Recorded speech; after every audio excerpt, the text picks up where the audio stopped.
Oke, selamat berjumpa kembali di channel Mang Gun GN Studio ya. Kami dari kawasan Garut juga, itu bersama teman-teman kami di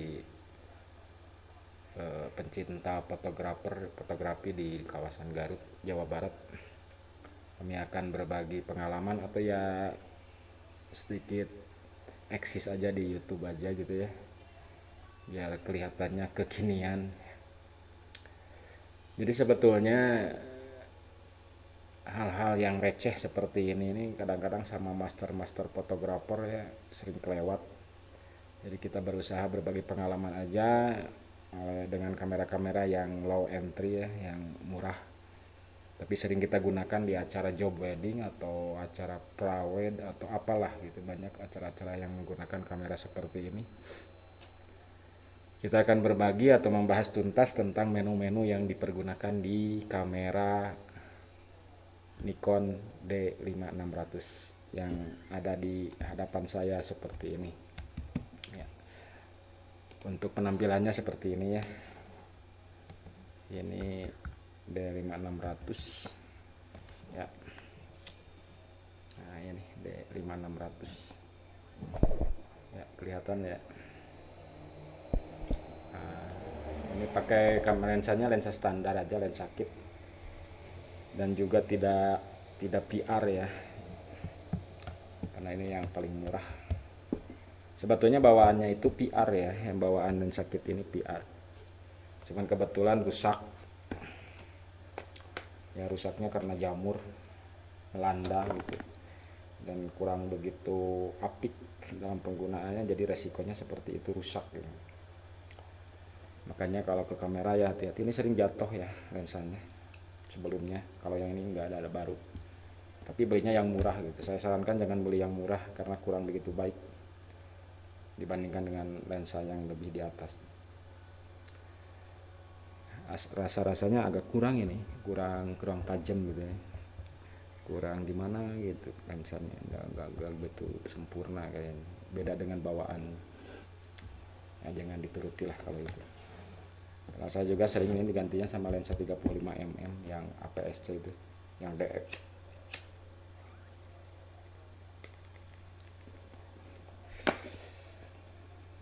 Ya sering digunakannya seperti itu, lensa kitnya jangan dipergunakan.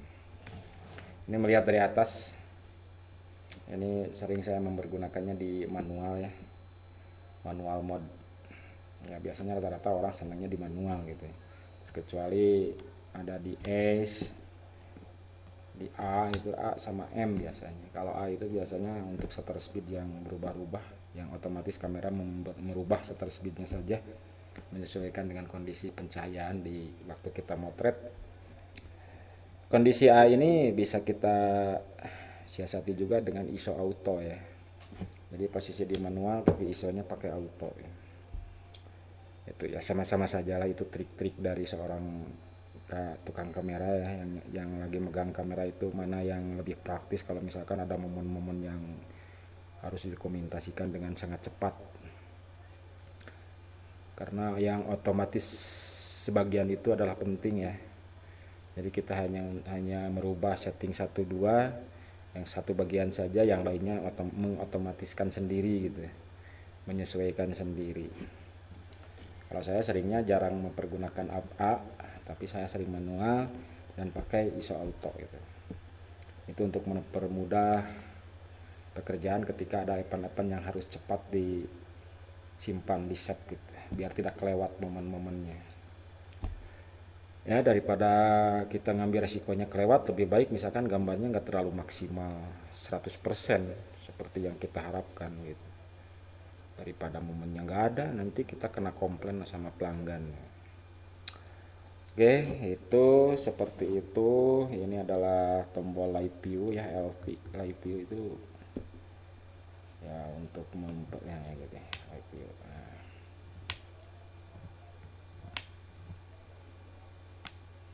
live view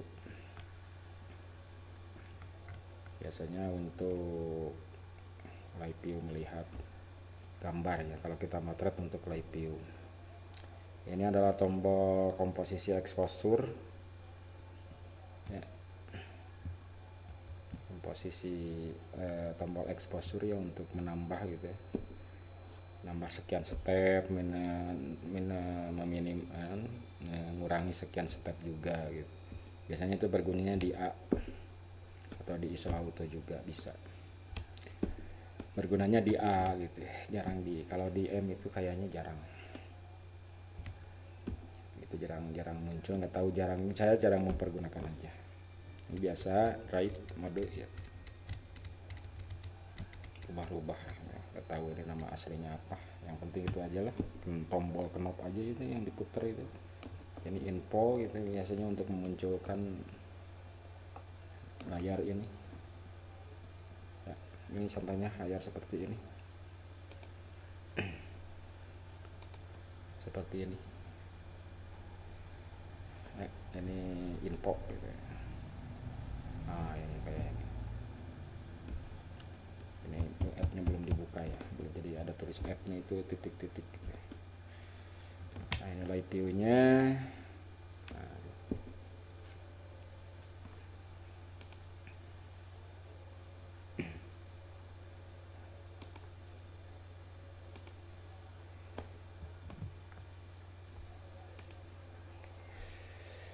begitu kawan-kawan semua, itu untuk tombol yang ini, tombol apa namanya untuk melihat foto ya. Ini tombol informasi, biasanya munculnya informasi. Oke, kita ke menu ya. Ini tombol informasi ya seperti ini. Ini munculnya informasi seperti ini. Kita pilih mau kemana, langsung, atau shortcut juga ya, bisa shortcut juga. Informasi i menu itu apa ya, bukan informasi itu yang di atas info, kalau ini yang i ini shortcut, ini ya shortcut. Ada kita berubah-ubah secara biar tidak capek masuk ke menu langsung gitu. Oke, kita kembali ke menu utama gitu ya. Ya mulai dari atas dulu, kita berbagi pengalaman tentang mana aja yang bisa dirubah, yang paling krusial atau penting. Ini ya contohnya, kalau di playback menu ini yang menu yang atas ya, biasanya saya merubahnya di sini aja. Yang dirubah, yang dilihat, yang dicentangnya highlight sama RGB histogram, itu penting karena contoh seperti ini untuk melihat. Nah ini kan playback menu ya, jadi ini melihat informasi tentang histogramnya, tentang apanya gitu kan, data foto yang ambil tadi itu seperti apa ini ya. Oh ini kan kompensasi exposure-nya misalkan plus 0.3,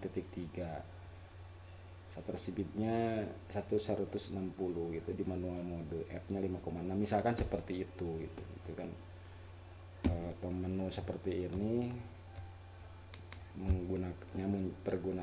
penggunaannya adalah untuk seperti itu.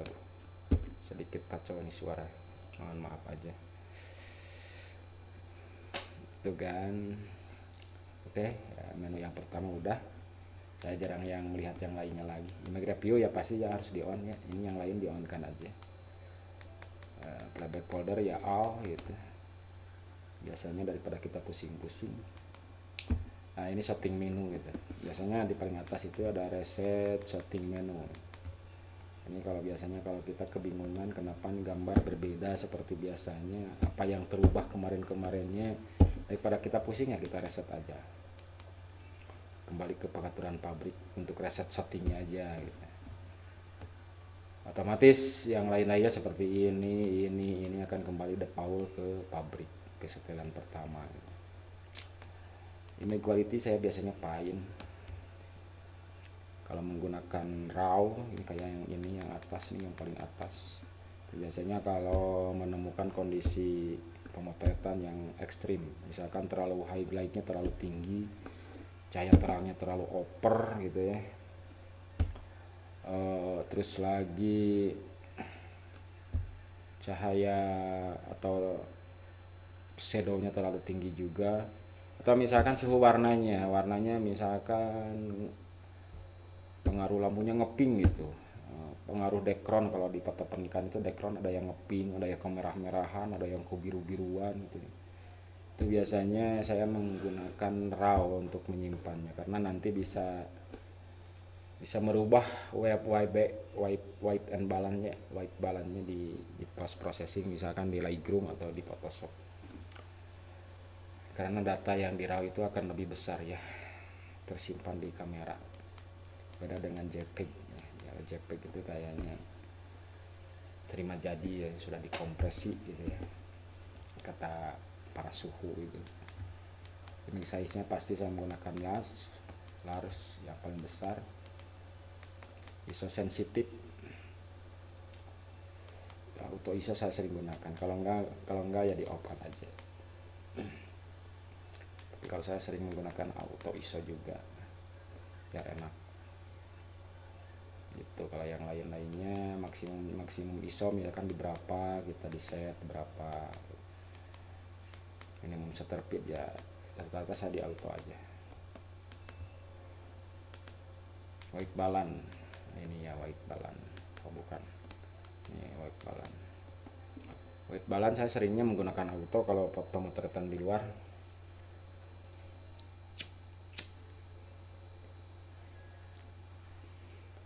Terkecuali kalau di pemotretan di luar atau direct sunlight, direct matahari ya. Kalau biasanya siang hari ya lebih aman ya kita pakai direct sun atau cahaya matahari. Tapi paling aman-amannya motret ya di auto aja. Cuman kalau auto itu, kalau white balance-nya auto itu biasanya kalau kita edit di Lightroom atau Photoshop itu white balance sebenarnya di Lightroom ya. Kalau Lightroom itu biasanya kalau kita copy paste itu suhu warnanya akan berbeda-beda gitu. Dari foto yang pertama sama yang kedua itu suhu warnanya berbeda-beda, white balance-nya berbeda-beda. Jadi pas foto yang pertama gesernya ke sini, ke biru misalkan. Kalau yang foto yang kedua gesernya ke merah gitu. Beda kalau kita menggunakan direct sunlight atau pre. Jadi itu biasanya terkunci di suhu 5200 Kelvin kalau di Kelvinnya. Tapi kalau yang 5600 ini kan gak ada Kelvinnya. Jadi kita seringnya menggunakan kalau siang hari itu direct sunlight dengan biasanya di 5200 Kelvin. Jadi nanti white balance-nya bisa copy paste gitu ya, copy paste dari foto 1, foto 2, foto 3 itu sama suhu warnanya seperti itu di 5200. Nah, itu kelebihannya. Oke, kita kembali lagi set picture control ya. Set picture control itu picture style kalau di Canon kalau nggak salah, atau kalau di Sony itu lupa lagi. Biasanya saya menggunakannya standar ya. Standar biasanya untuk perubahan saya di reset dulu di standarnya. Nah, kalau untuk ketajaman saya pilihnya seperti ini. Nah, untuk ketajaman saya dirubah biasanya sharpening ya, lupa saya nyebutnya. Biasanya saya disimpan di 8 untuk biar ketajamannya lebih bagus, lebih tajam gambarnya. Karena APS-C itu dengan lensa standar ya seperti itulah, terkecuali kalau lensanya bagus ya. Terkecuali kalau lensanya bagus ya, picture style yang mana aja bagus kayaknya. Tapi kalau untuk lensa seperti gini, udah kita jangan ngambil risiko, udah aja di 8 gitu kalau saya ya. Color space sRGB ya, sRGB ya, karena sangat familiar untuk dilihat di HP itu kan samanya di layar handphone. Walaupun kedalaman warnanya memang masih kalah sama Adobe RGB, tapi biasanya kalau hanya untuk dilihat di handphone atau dicetak juga ini masih bagus. Ya udah aja sRGB. aktif the lighting ini saya jarang-jarang merubah, terkecuali kalau posisinya memang betul-betul dibutuhkan, misalkan kalau cahaya di belakangnya terlalu terang gitu, terus objek yang kita foto terlalu gelap gitu, makanya saya biasanya dirubah ke extra high. Tapi kalau enggak ya dinormalkan saja. HDR dynamic ring saya jarang mempergunakan karena saya beradanya di foto wedding, jarang-jarang. Yang lain jarang sekali dipergunakan. Auto distorsi kita on kan. Mopi setting, nah ini untuk para pengguna Mopi ya. Kalau saya sih jarang mempergunakan, makanya ya agak cek aja sendiri. Ini kamera ini jarang dipergunakan untuk syuting. Nah, ini autofocus, agan juga mungkin lebih tahu ya. Autofocusnya seperti apa, AFC relatifnya apa gitu. Ring tendernya seperti apa. Kalau saya seperti ini settingannya gitu, jarang dirubah-rubah.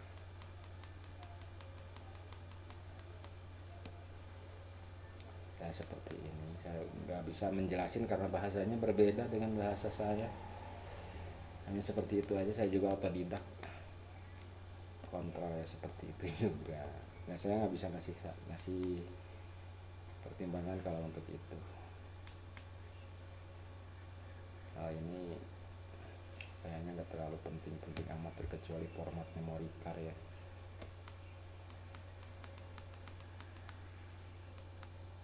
Ini kontrol ini bentar ya. Sebetulnya segitu aja yang paling penting. Selain itu kita berkreasi sendiri, contohnya ini ya, white balance misal ya, tambahan white balance. Nah ini pentingnya white balance itu seperti itu, biar putih, yang putih kelihatan sama mata akan putih juga kelihatannya sama kamera. Jadi misalkan kalau warna kemerah-merahan, agak merah, otomatis kita warna merahnya dominan, warna birunya kurang, ya kita pindah ke biru. Itu biasanya urusannya dengan feeling ya, kalau melihat situasi warna suhu warna waktu di pemotretan. Ungu atau ngepink gitu ya, bisa ngepink ya, kita cari kemana, ke hijau misalnya gitu, karena ada amber ya, amber dan blue gitu. Amber itu merah kalau nggak salah ya, D itu blue, ada G yang atas itu, yang G itu green, kalau M itu magenta gitu ya. Biasanya kalau di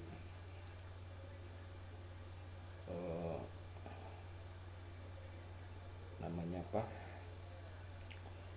kalau di WebBasic di white balance-nya di Lightroom itu bisa sama ya, yang digeser itu kan ke biru sama ke merah, ambar gitu, amber apa ambar ya. Terus yang green, kalau ke green yang biasanya ke kanan itu jadi M gitu ya. Yang kiri itu jadi M, kalau yang ke kanan itu jadi, oh iya ya, kanan ya, kanan kita, kanan itu jadi M, green itu ke kiri gitu. Nah itu masalah feeling aja, kita sesuaikan dengan mata kita dan hasil di layar. Karena layar D5600 ini sebetulnya udah sangat bagus ya, hasilnya kelihatannya di layar itu sangat bagus. Cuman yang jadi perbedaannya dengan kamera sebelumnya yang 5200 yang saya punya ini, agak perbedaannya di apa ya, skin tone. Kalau 5200 itu kayaknya skin tone-nya enak gitu ya, tapi kalau ini kayaknya kelihatannya seperti agak pekat gitu ya. Itu yang saya belum tahu, atau memang hanya di kamera saya aja, atau memang sama yang dengan yang lainnya.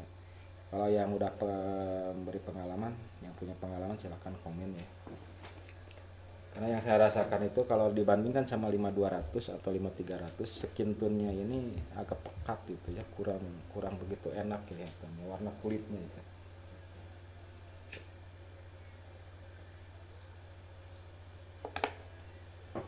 Oke aja, sekian aja dari saya. Mudah-mudahan ada manfaatnya. Mohon maaf bicaranya sedikit balelo, tidak terlalu, karena memang tidak terbiasa untuk ngobrol seperti ini, apalagi pakai bahasa Republik Indonesia ya, bahasa Indonesia. Saya kan aslinya orang Sunda, ngobrolnya juga Sunda, ngobrol Sunda juga saya sering balelo juga, karena memang kita ini jarang berbicara seperti ini resmi gitu ya. Mohon maaf aja, mungkin teman-teman juga lebih maklum, karena mungkin untuk bisa berbicara seperti ini di acara seperti ini membutuhkan keahlian khusus atau latihan khusus